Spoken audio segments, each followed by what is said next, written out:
The vast expanse of space stretched endlessly before them, an ocean of stars and silence. It was on this lonely frontier that the crew of the Eclipse found themselves staring at something no one had ever expected to see, a ghost ship. It drifted silently through the void, its hull battered by time and cosmic debris. The vessel's surface shimmered faintly under the distant light of a dying star, as though it were trying to blend into the darkness around it. Its design was alien yet strangely familiar, like a forgotten memory stirred awake after centuries of slumber. No distress signal emanated from within, no life signs registered on their scanners. Yet there it floated, a relic of some long-lost civilization, or perhaps a harbinger of doom. Captain Elias Kane stood on the bridge of the Eclipse, his sharp eyes scanning every inch of the mysterious craft displayed on the main screen. He wasn't a man prone to superstition, but even he couldn't shake the unease creeping up his spine. "What do we know?" he asked, his voice steady despite the tension thickening in the air. "Nothing concrete," replied Mira, the ship's science officer, her fingers dancing across the console in front of her. Her dark hair was tied back neatly, though strands escaped to frame her face as she leaned closer to the data streaming in. "No emissions, no power signatures. Whatever this thing is, it's been dead for a while." "But not abandoned," interjected Theo, the engineer. His wiry frame perched awkwardly on the edge of his seat, his hands clasped tightly together. "Look at the trajectory. Someone set it adrift deliberately. It hasn't just been floating aimlessly." Kane nodded slowly. "Could be a derelict warship. If so, why didn't anyone salvage it?" "That's what worries me," Mira said softly. "Why leave behind something potentially valuable unless it wasn't safe?" The room fell silent as everyone absorbed her words. Space was full of dangers, both known and unknown. This could very well be another puzzle waiting to unravel, or a trap laid centuries ago. "We need answers," Kane decided finally. "Prep a boarding party. I want minimal risk here. Stick to protocol." The shuttle detached from the Eclipse with a soft hum, carrying 3 members aboard, Kane himself, Mira, and Theo. They approached the ghost ship cautiously, its silhouette growing larger until it filled their view completely. Up close, the damage became more apparent. Scorch marks marred the once smooth metal, and sections of the hull appeared melted away, as if subjected to unimaginable heat. As they docked, the trio donned their suits, each step deliberate and measured.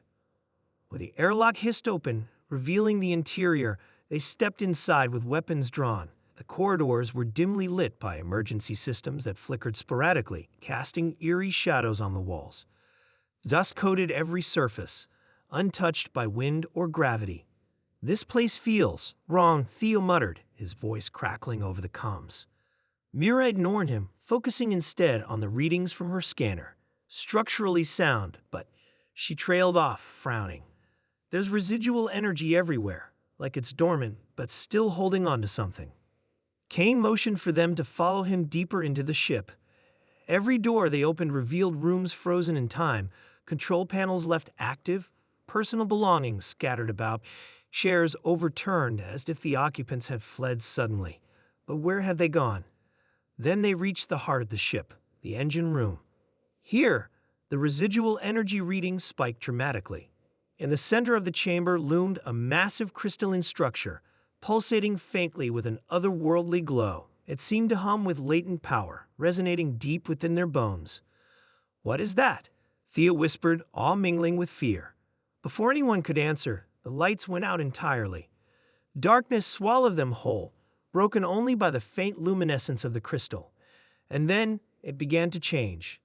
The pulsations grew stronger, faster, till the entire room vibrated with intensity. A low hum escalated into a deafening roar, and the crystal erupted in a blinding flash of light. Instinctively, the team shielded their eyes, bracing for impact. When the light faded, they lowered their arms and froze.